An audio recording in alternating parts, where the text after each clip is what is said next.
Good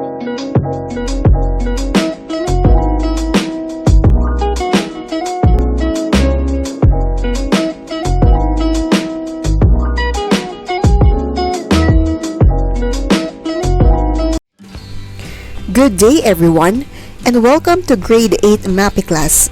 For today's discussion, we are going to focus on the third quarter lesson of music, and the topic is about the music of South, Central, and West Asia.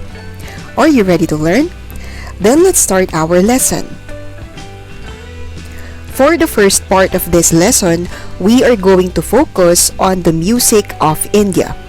In this particular lesson, we are going to explore the different classifications of Indian music as well as their different famous classifications of instruments.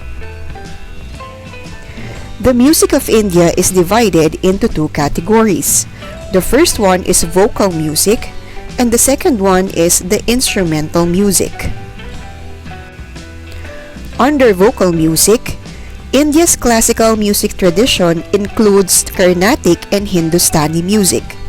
One aspect of vocal music uses melismatic singing with nasal vocal quality.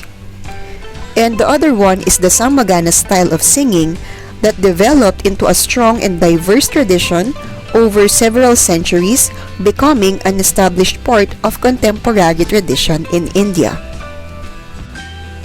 In the Hinduism religion in India, they have a book called Vedas. This is from the word Veda, which means knowledge, and the Vedas are a large body of texts originating in ancient India. This is composed in Vedic Sanskrit, and the texts constitute the oldest layer of Sanskrit literature and the oldest scriptures of Hinduism. There are four different types of Vedas. The first one is Rig Veda, the second one is Yajur Veda, the third one is Sama Veda, and the fourth one is Atharva Veda. Sama Veda came from the word Saman, which means melody, and Veda, which means knowledge. The hymns in Sama Veda, a sacred text, were sung as Samagana and not chanted. Samaveda is the third of the four Vedas of Hinduism in terms of its sanctity and liturgical importance. Rig Veda is an ancient Indian collection of Vedic Sanskrit hymns, and it is also sung in Samagana style. Because of its liturgical importance, Rig Veda is counted as first among the four Vedas. Some of its verses are still recited as Hindu prayers at religious functions. Now let's go to the traditional vocal music of India, and it is divided into two categories. The first one is called Carnatic music, and the second one is called Hindustani music. Carnatic music of India has the following characteristics. It refers to music from South India. It is directed into a Hindu god, which is why it is called temple music. Unlike Hindustani music, Carnatic music is unified, where schools are based on the same ragas, the same solo instruments like the veena, flute, and violin, and also the same rhythm instruments, which are the ridangam and the gatam. Music pieces are mainly set for the voice and with lyrics. Lastly, compositions are called kirti, which are devotional songs. Now let's go to the characteristics of Hindustani music. This goes back to Vedic period times around 1000 BC. This is further developed in the 13th and 14th centuries AD with Persian influences and from existing religious and folk music, predominantly found in the northern and central regions. This is influenced by ancient Hindu musical traditions, historical Vedic religion or Vedic philosophy, native Indian sounds, and enriched by the Persian performance practices of the Mughal era.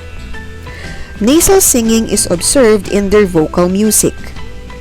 In North India, the most common style of singing is called Khyal, a word which means imagination. This time, let's go to the instrumental music of India.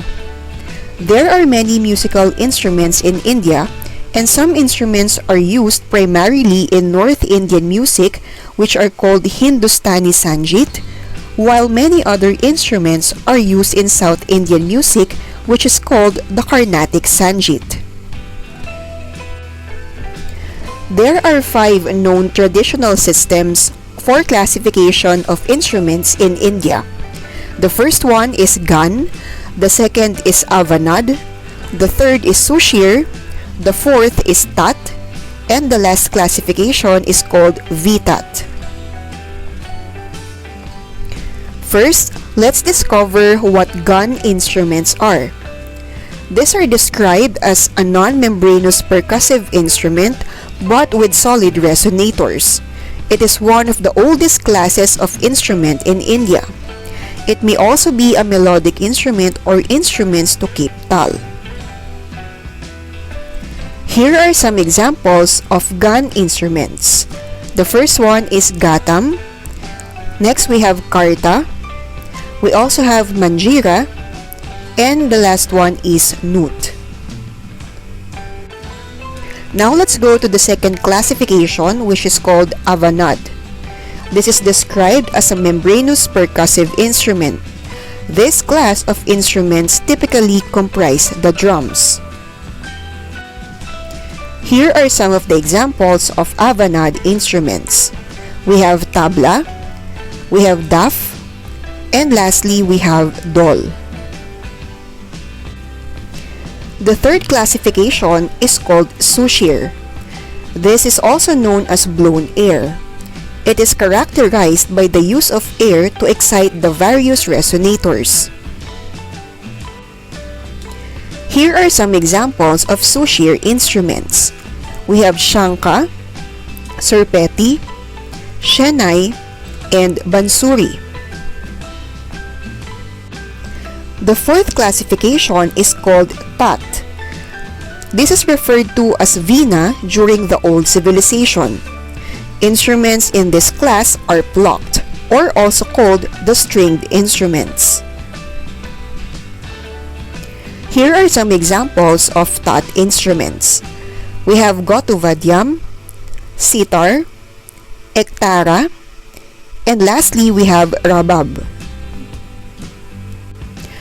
For the last classification of instrument, we have the Vitat. This is described as bowed stringed instruments. This is of the oldest classifications of instruments and yet did not occupy a place in classical Indian music until the last few centuries. Here are some of the examples of Vitat instruments. We have Sarangi, Shikara, Esraj, and Banam. Now let's talk about the different Indian system of rhythm. The first one is called Tala. Literally means clap, variously transliterated as Tal, Taal, or Taala. This is a regular repeating rhythmic phrase, particularly as rendered on a percussive instrument with an ebb and flow of various intonations represented as theka. This is the most common Indian system of rhythm. The next one that we have is called theka. This is a sequence of drum syllables or bol. In Indian classical music, both Hindustani classical music and Carnatic music use complex rules to create elaborate patterns of rhythm. Next, we have tabla. This is the most common instrument for keeping rhythm in Hindustani music. Next, we also have maridangam. This is the most common instrument for keeping rhythm in Carnatic music. This is also transliterated as mridang. Now let's go to the second part of our lesson. We will explore the music of Pakistan. Pakistan is known for its unique vocals. The distinctive Pakistani sound was formed with multiple influences not only from various parts of South Asia but it also includes diverse elements from Central Asia, Persia, Turkey, and the Arab world. The vocal music of Pakistan is divided into two categories. The first one is called ghazal, and the second one is called qawwali. The vocal music called ghazal is a traditional expression of love, separation, and loneliness. It tells about both the pain of loss of the lover and the beauty of love in spite of that pain. Its structural requirements are more strict than those of most poetic forms traditionally written in English. It is considered by many to be one of the principal poetic forms in the Persian civilization, and it also can be sung by both men and women. On the other hand, qawwali is the devotional music of the Chishti order. This is a vibrant musical tradition that stretches back more than 700 years. Qawwali is originally performed mainly at Sufi shrines throughout the subcontinent and gained mainstream popularity. Pakistan also has instrumental music, and it is called Punjabi. Punjabi music strengthens the importance of musical instruments in Pakistan. Punjab is a region in South Asia which is divided into West Punjab, Pakistan, and East Punjab, India. Bhangra, one of the most recognized forms of Punjab, is based on the drum rhythm of Dol. Here are some of the examples of the significant instruments used in Pakistan. They have the tabla, the dholak, harmonium, and rubab. Now for the third and last part of our lesson, we will be exploring the music of West Asia, specifically the country of Israel. In general, the music of West Asia is modal. Harmony is not emphasized, but rather includes salient features such as melodic complexity and ornamentation, including one-fourth tones and rigorous rhythmic development. West Asian music is commonly used during the following events. First, communal worship, usually in mosque, synagogue, and churches. The second one is for their mystic rituals like the Sufis and Hasidic. Third one is for life passage events like weddings, bar mitzvahs, bat mitzvahs, and anniversaries. And lastly, for their entertainment like belly dancing and folk dancing. Now let's discover the vocal music of Israel. Israeli singers have a distinctive vocal style. They sing with guttural and throaty enunciation. Their vocal music is divided into two categories. The first one is called devotional, and the second one is called secular. The devotional music of Israel is almost entirely vocal. This features during Sabbath and other holy days. The art of Hazan, which is the leader of prayer in synagogue, has always been evident in the culture. Shofar is a special call to prayer and repentance. It is sounded on the high holidays like the Jewish New Year and the Day of Atonement. For the secular music of Israel, instruments and voice are used. These are played during life passage events, and the context lies outside the religious domain. This is very rhythmic and have popular and romantic texts.